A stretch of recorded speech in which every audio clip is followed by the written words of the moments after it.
যুক্তরাজ্যের নতুন প্রধানমন্ত্রী হিসেবে দায়িত্ব নিয়ে পরিবর্তনের ডাক দিলেন কিয়ার স্টারমার। প্রধানমন্ত্রী, উপপ্রধানমন্ত্রী, অর্থমন্ত্রী সহ ২২ সদস্যের মন্ত্রিসভা গঠন। দেশের ইতিহাসে প্রথম নারী অর্থমন্ত্রী হলেন রেচেল রিভস। এদিকে ইরানেও লেগেছে পরিবর্তনের হাওয়া। নির্বাচনে জয়ী হলেন সংস্কারপন্থী মাসুদ পেজেশকিয়ান। অন্যদিকে নির্বাচনে প্রার্থী হওয়ার ব্যাপারে অনড় অবস্থানে রয়েছেন মার্কিন প্রেসিডেন্ট জো বাইডেন। জানাবো সেই খবরও। বিশ্বের নানা প্রান্তে এমন নানা রকম সব খবর নিয়ে বিশ্বযোগের আজকের আয়োজনে স্বাগত জানাচ্ছি আমি শারমিন শ্রাবণী। যুক্তরাজ্যের প্রধানমন্ত্রী হিসেবে দায়িত্ব গ্রহণ করেছেন লেবার পার্টির নেতা স্যার কিয়ার স্টারমার। শুক্রবার বাকিংহাম প্যালেসে রাজা তৃতীয় চার্লস আনুষ্ঠানিকভাবে স্টারমারকে প্রধানমন্ত্রী হিসেবে নিয়োগ দেন। এরই মধ্যে তিনি ২২ সদস্যের নতুন মন্ত্রিসভা গঠন করে ফেলেছেন।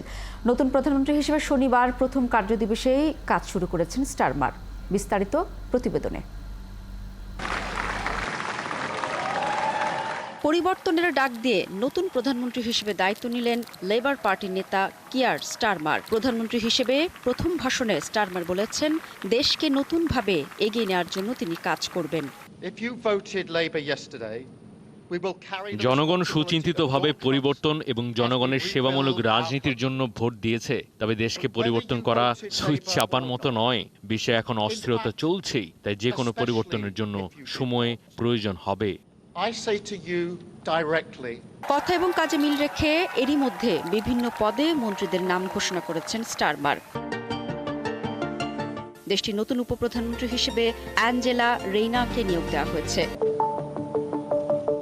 অপরদিকে দেশটির প্রথম নারী অর্থমন্ত্রী হয়েছেন রেচেল রিভস।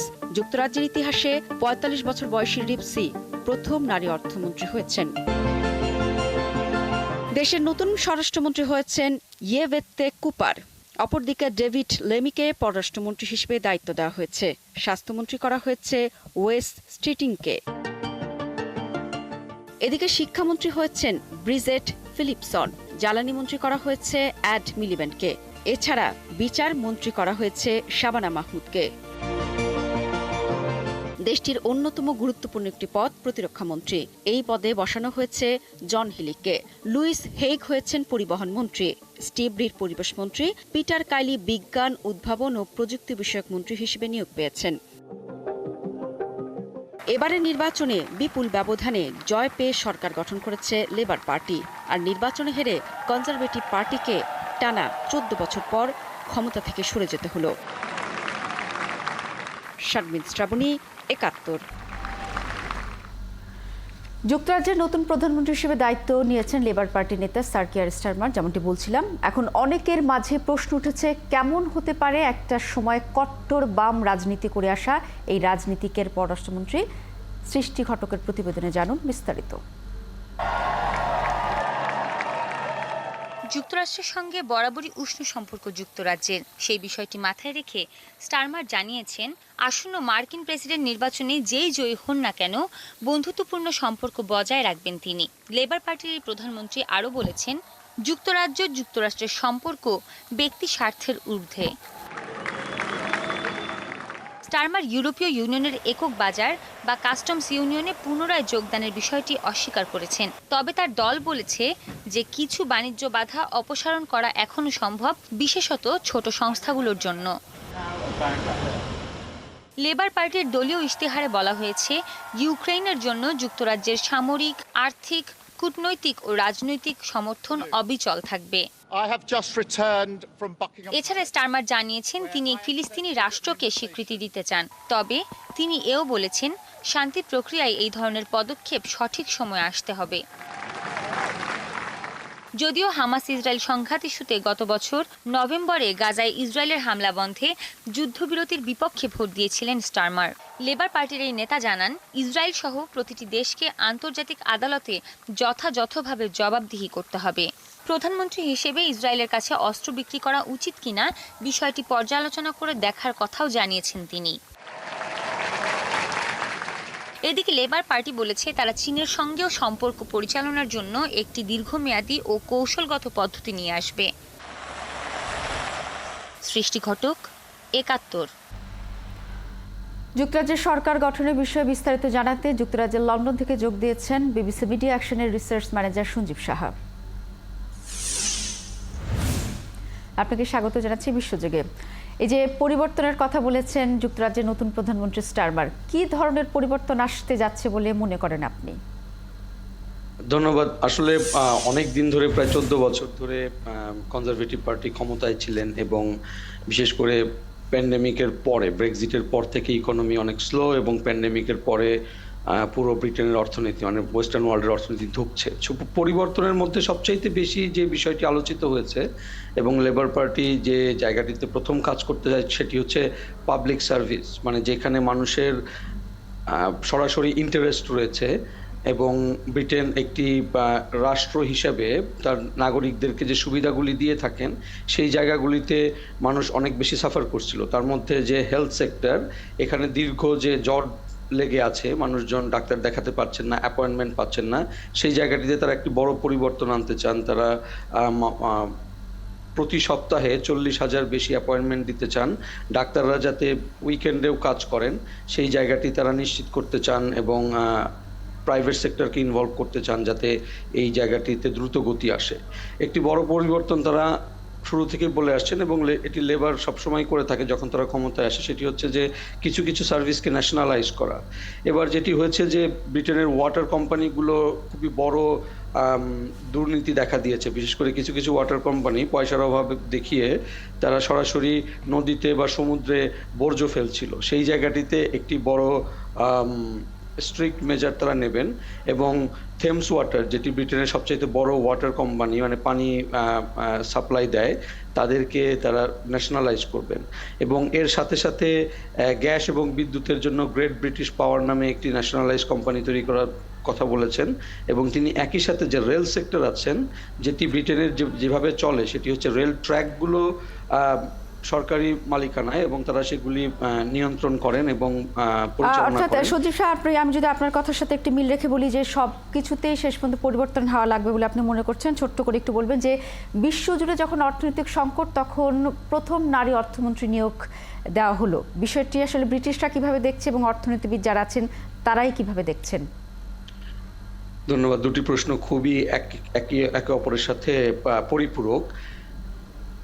সব বিষয়ে তারা পরিবর্তন এখনই আনতে পারবেন না এবং সেটি কালকে প্রথম নারী অর্থমন্ত্রী এবং কিয়ার স্টারমার দুজনই তাদের বক্তব্যে পরিষ্কার করেছেন যে একটি দেশকে বদলে দেওয়া সহজ কাজ নয়। We can't change is just flipping the switch. Keir Starmer এই ফ্রেজটি ব্যবহার করেছেন এবং রেচেল রিভস, যিনি প্রথম নারী অর্থমন্ত্রী হয়েছেন, তিনি প্রথমে বলেছেন যে এখানে প্রচুর টাকা আমাদের জন্য রেখে যাওয়া হয়নি যে আমরা রাতারাতি পরিবর্তন শুরু করতে পারবো, কিন্তু আমাদের সামনে একটি বড় চ্যালেঞ্জ আছে। নারী অর্থমন্ত্রীর যে জায়গাটা, এখানে তেমন কোনো নেতিবাচক নেই। ব্রিটেনে নারীরা বড় পদে পেয়েছেন, এটি অনেক আগে থেকেই। অর্থমন্ত্রীর জায়গাটিতে আগে কেউ কখনো আসেননি, কিন্তু রেচেল রিভসের ভালো ট্র্যাক রেকর্ড রয়েছে। তিনি শ্যাডো অর্থমন্ত্রী, মানে অপোজিশনে যেটা থাকেন, তিনি দীর্ঘদিন ধরে সেখানে শ্যাডো চ্যান্সেলরের দায়িত্বে ছিলেন এবং তিনি এর আগেও ব্যাংকিং সেক্টরে, অর্থ সেক্টরে কাজ করেছেন। সুতরাং তিনি ভালো করবেন বলে মনে করা হচ্ছে এবং এটি অবশ্যই ব্রিটিশরা ইতিবাচক হিসেবে দেখছে। আপনাকে অসংখ্য ধন্যবাদ সঞ্জীব সাহা। দর্শক, আমাদের সাথে কথা বলছিলেন BBC media research manager Sanjib Saha. আমরা ব্রিটেন নির্বাচনের পরবর্তী যে সরকার গঠন সেই বিষয়ে সবশেষ তথ্য জেনে নিলাম। ইরানের প্রেসিডেন্ট নির্বাচনে জয়ী হয়েছেন মাসুদ পেজেশকিয়ান। প্রধান প্রতিদ্বন্দ্বী প্রার্থী সাইদ জালিলিকে পরাজিত করে বিজয় অর্জন করেছেন তিনি। শনিবার ইরানের রাষ্ট্রায়ত্ত গণমাধ্যম এক প্রতিবেদনে এ তথ্য নিশ্চিত করেছে। এ জয়ের মধ্য দিয়ে বিমান দুর্ঘটনায় নিহত পূর্বসূরি প্রেসিডেন্ট ইব্রাহিম রাইসির স্থলাভিষিক্ত হচ্ছেন পেজেশকিয়ান। এবারের নির্বাচনে মোট প্রার্থী ছিলেন 6 জন, তবে নির্বাচনের লড়াই হয়েছে মূলত সাইদ জালিলি ও মাসুদ পেজেশকিয়ানের মধ্যে। এর আগে শুক্রবারের ভোটের পর নির্বাচন কমিশনের ঘোষিত ফলাফল থেকে জানা গেছে মাসুদ পেজেশকিয়ান পেয়েছেন 1,63,00,000 ভোট এবং সাইদ জালিলি পেয়েছেন 1,35,00,000 ভোট।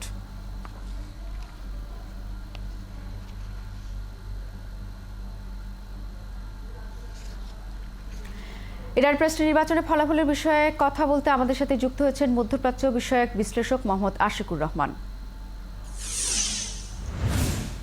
আপনাকে স্বাগত জানাচ্ছি বিশ্বযোগে। এই যে মাসুদ পেজেশকিয়ানের জয় কিন্তু প্রমাণ করেছে যে সংস্কারের পক্ষে রায় দিয়েছে দেশটির জনগণ, কিভাবে দেখছেন? জি, মাসুদ পেজেশকিয়ান ইতিমধ্যে তিনি প্রেসিডেন্ট নির্বাচিত হয়েছেন এবং অফিসিয়ালি মোটামুটি তাকে প্রেসিডেন্ট হিসেবে ঘোষণা দেওয়া হয়েছে। তো সংস্কারপন্থী প্রার্থী এবার বিজয় লাভ করেছেন।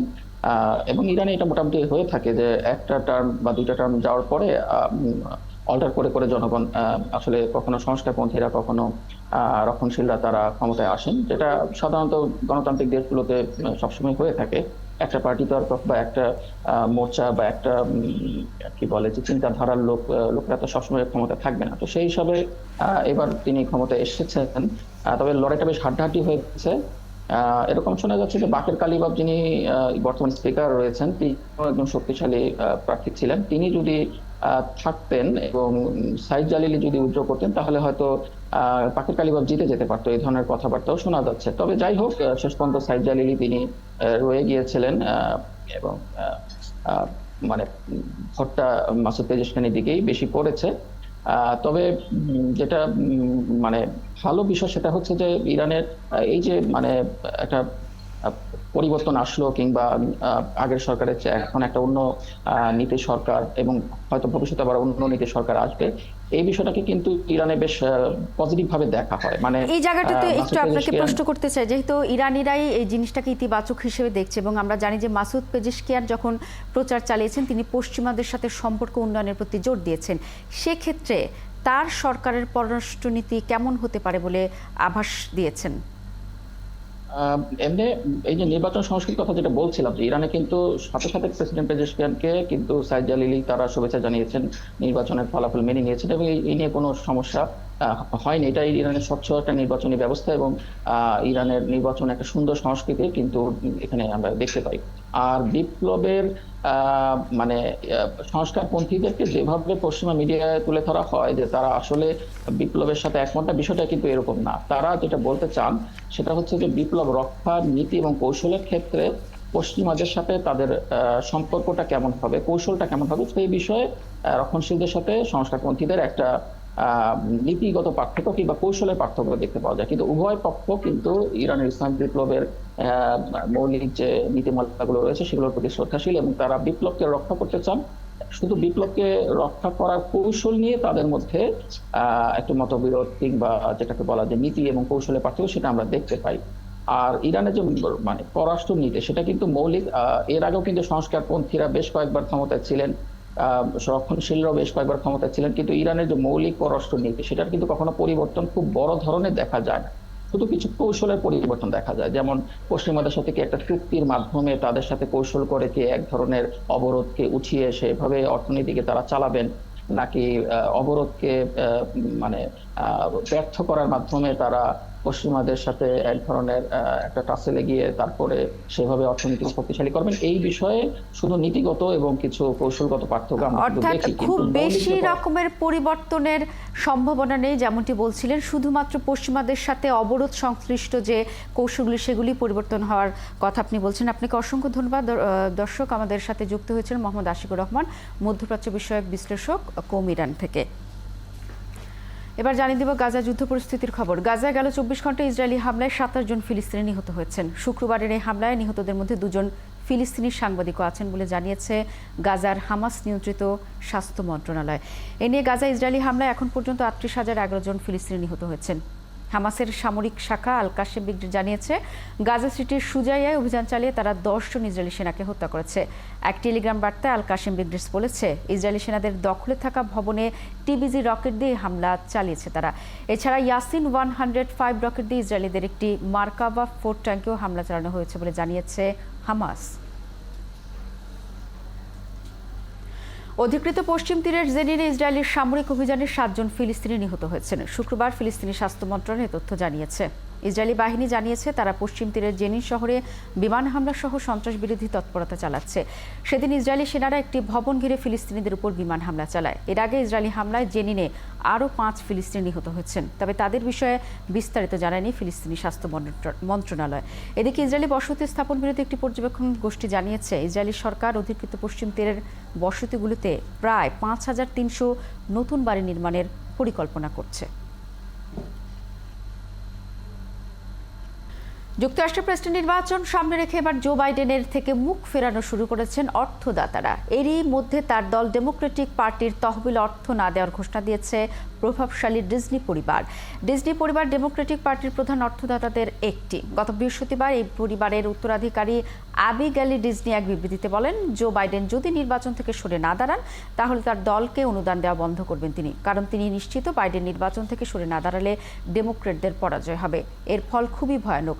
নির্বাচনের প্রেসিডেন্ট বাইডেনের বিকল্প হিসেবে ভাইস প্রেসিডেন্ট কমলা হ্যারিসের নাম প্রস্তাব করেছেন অ্যাবিগেলি ডিজনি। তবে এখন পর্যন্ত বাইডেন যেটি জানিয়েছেন যে ঈশ্বর ছাড়া কেউ তাকে নির্বাচনের এই পথ থেকে সরে দাঁড়াতে পারবেন না। নিউ ইয়র্কে শুরু হতে যাচ্ছে আমেরিকান কারি অ্যাওয়ার্ড 2024। বাংলাদেশ সহ বিশ্বব্যাপী ছড়িয়ে থাকা বাংলাদেশি রন্ধন শিল্পীরা এতে অংশ নিতে পারবেন। একই সঙ্গে থাকছে হোম কুকদের অংশ নেওয়ার সুযোগও।